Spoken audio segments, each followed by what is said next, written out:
وَلَقَدْ يَسَّرْنَا الْقُرْآنَ لِلذِّكْرِ فَهَلْ مِن مُّدَّكِرٍ اعوذ باللہ من الشیطان الرجیم بسم اللہ الرحمن الرحیم مثل الجنت التی وعد المتقون، مثال اس جنت کی جس کا وعدہ کیا گیا ہے متقیوں سے، تجری من تحت الانہار، اس کے دامن میں ندیاں بہتی ہوں گی، اکلھا دائم وظلھا، اس کا میوہ بھی ہمیشہ قائم رہنے والا ہوگا، اس کا سایہ بھی ہمیشہ قائم رہنے والا ہوگا۔ تلک عقبی الذین اتقوا، یہ ہے ٹھکانہ اور یہ ہے بدلہ ان لوگوں کا، یہ ہے انجام ان کا جنہوں نے تقویٰ کی روش اختیار کی۔ وعقبی الکافرین النار، اور کافروں کا ٹھکانہ اور ان کا انجام وہ آگ ہے۔ والذین آتیناہم الکتاب یفرحون بما انزل الیک، اور جن لوگوں کو ہم نے کتاب عطا کی تھی وہ خوش ہو رہے ہیں اس چیز سے کہ جو اے نبی آپ کی طرف نازل کی گئی۔ یعنی کچھ لوگ جو بھی اہل کتاب میں سے تھے مدینے کے اندر، انہیں خبریں مل رہی تھیں، تو ابھی چونکہ وہ تصادم کی نوبت نہیں آئی تھی، تو ان میں سے جو لوگ بھی نیک سرشت تھے وہ کچھ خوش ہو رہے تھے، کچھ ان کے دلوں کے اندر بھی اچھے جذبات پیدا ہو رہے تھے۔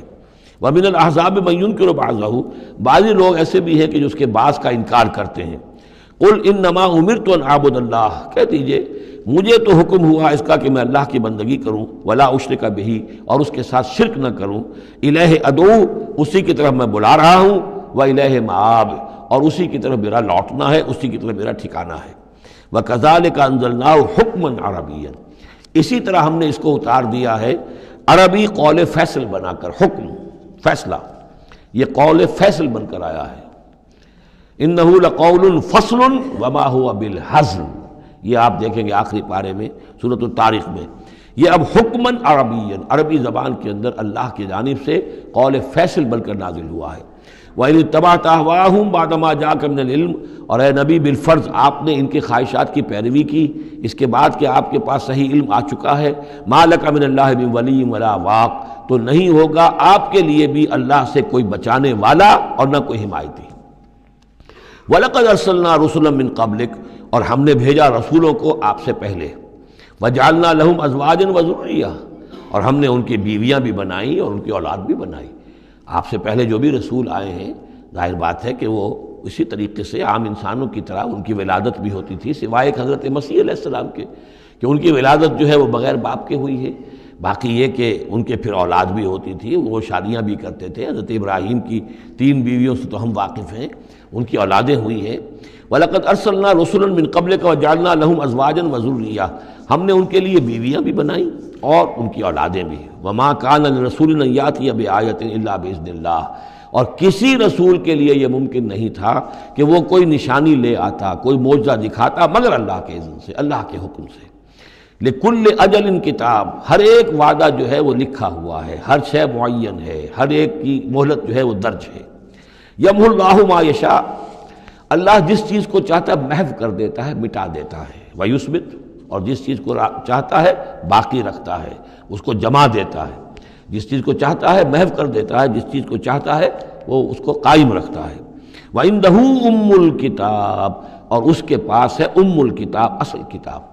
وَإِنَّهُ لَفِي أُمِّ الْكِتَابِ لَدَيْنَا لَعَلِيٌّ حَكِيمٌ، یہ قرآن بھی اس ام الکتاب کے اندر ہے، لَعَلِيٌّ حَكِيمٌ، اسے آپ لوح محفوظ کہیں، ام الکتاب کہیں، کتاب مکنون کہیں، اصل قرآن وہاں ہے۔ یہ قرآن ہمارے پاس جو ہے یہ اس کی مصدقہ نقول ہیں جو اللہ تعالیٰ نے ہمیں عنایت کر دی ہیں، ورنہ اصل قرآن ام الکتاب، لوح محفوظ۔ وَعِندَهُ أُمُّ الْكِتَابِ، اور وہ ام الکتاب جو ہے اصل کتاب، کتاب کی جڑ یا جڑ والی کتاب، وہ وہاں اللہ کے پاس ہے۔ وَإِمَّا نُرِيَنَّكَ بَعْضَ الَّذِي نَعِدُهُمْ، اور اے نبی یہ بھی ہو سکتا ہے کہ ہم جو ان سے وعدے کر رہے ہیں عذاب کے، ہم چاہیں تو بعض چیزیں ان میں سے آپ کو دکھا بھی دیں گے، آپ کی زندگی ہی میں ظاہر ہو جائیں گی۔ أَوْ لَتَوَفَّيَنَّكَ، لیکن یہ بھی ہو سکتا ہے ہم آپ کو وفات دے دیں۔ فَإِنَّمَا عَلَيْكَ الْبَلَاغُ، اس لیے کہ آپ پر تو بلاغ کی ذمہ داری تھی، پہنچانے کی ذمہ داری تھی، وہ آپ نے کر دیا، آپ فارغ ہیں۔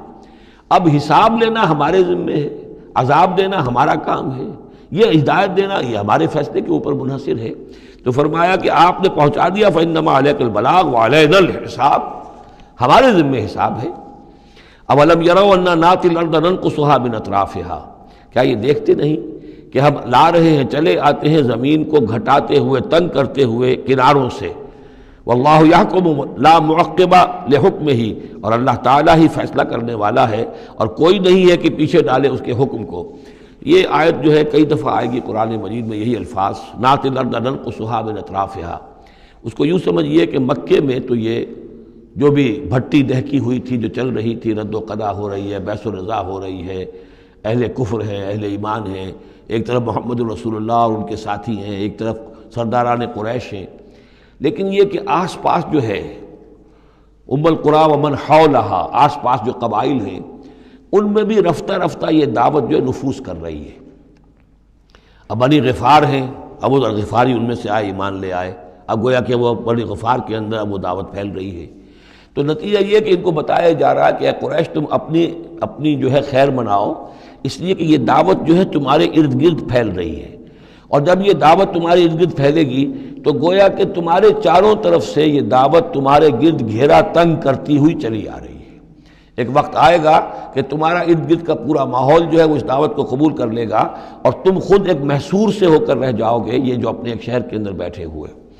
تو فرمایا اولم یرو، کیا یہ دیکھتے نہیں ہیں، انا ناتی الارض ننقصها من اطرافها، کہ ہم زمین کو لا رہے ہیں کم کرتے ہوئے اس کے چاروں طرف سے، کناروں سے، یعنی گھیراؤ ہو رہا ہے۔ یہ گھیراؤ پھر بہت شدید ہو گیا ہجرت کے بعد، جب حضور صلی اللہ علیہ وسلم نے ان کے جو تجارتی شاہراہوں کو مخدوش بنا دیا، اکنامک بلاکیڈ کیا ان کا۔ دوسرے یہ کہ پھر آپ نے آس پاس کے جو بھی وہ جو قبائل تھے ان کے ساتھ صلح شروع کر دی، معاہدے کرنے شروع کر دیے۔ تو پہلے یا وہ قبیلے جو ہیں قریش کے جو حلیف تھے اب وہ حضور کے حلیف بن گئے، اور یا یہ کہ وہ نیوٹرل ہو گئے کہ ہم نہ تو آپ کا ساتھ دیں گے قریش کے خلاف اور نہ قریش کا ساتھ دیں گے آپ کے خلاف۔ اس سے بھی زون آف انفلوئنس ان کا کم ہوتا جا رہا تھا۔ تو اکنامک بلاکیڈ جو آپ نے کیا، اور دوسرے پولیٹیکل زون آف انفلوئنس جو ان کا کم ہو رہا تھا، اس سے ان کا پولیٹیکل آئسولیشن ہو رہا ہے۔ یہ بھی گویا کہ زیادہ محسوس ہو گیا ہے ہجرت کے بعد، اور یہ منہج انقلاب نبوی نامی کتاب میں میں نے تفصیل سے اس پر بحث کی ہے، اور فلسفہ انقلاب جو ہے، بلکہ کہنا چاہیے فلسفہ سیرت کے اعتبار سے یہ بہت اہم موضوع ہے، بہت کم لوگوں نے اس پر توجہ دی ہے۔ اولم یروا انا ناتی الارض ننقصها من اطرافها واللہ یحکم، اور اللہ ہی فیصلہ کرے گا، بالآخر آخری فیصلہ اسی کی طرف سے ہوگا، لا معقب لحکمہ، کوئی نہیں ہے جو اس کے حکم کو پیچھے ڈال سکے، وہو سریع الحساب، اور وہ حساب لینے میں بھی بہت جلد کرتا ہے، جلدی تیزی ہے حساب لینے میں۔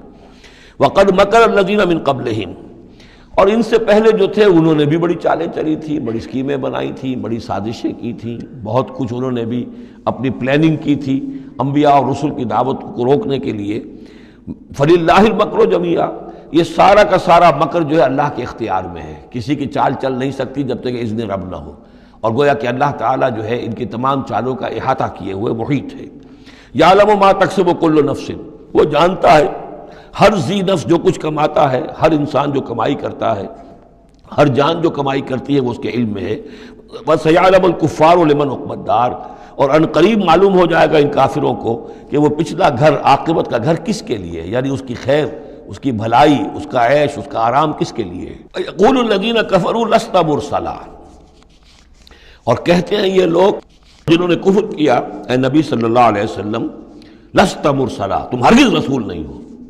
قل کفا باللہ شہید بینی و بینکم، کہہ دیجئے اللہ گواہ کافی ہے میرے اور تمہارے درمیان، وہ جانتا ہے میں اس کا رسول ہوں، اور اس کا جاننا میرے لیے کافی ہے۔